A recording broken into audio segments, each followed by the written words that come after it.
Anthony Hagley here with Mr. Lavin and Today in History.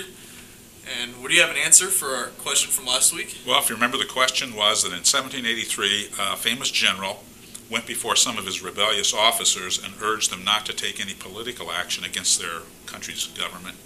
So the question was, who was the general? Was it A, George Washington, B, Frederick the Great, C, Napoleon, or D, Ivan the Terrible?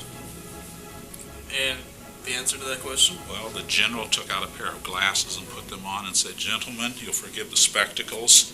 Not only have I grown gray in your service, I now find myself going blind."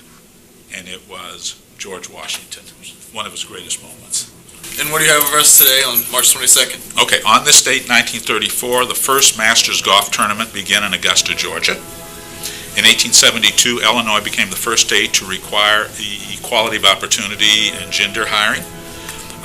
In 1765, Parliament passed the stamp tax, the first time the British government had ever directly taxed the American colonies, and a factor that led to the American Revolution. In 1638, Anne Hutchinson, a religious dissident, was banished by the Puritans from Massachusetts Bay Colony. And the mystery event is in 1903. A severe drought drained all the water from which of the following bodies?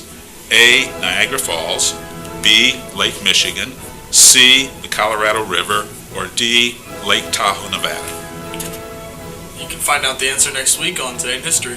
See you then. In the meantime, always do your reading.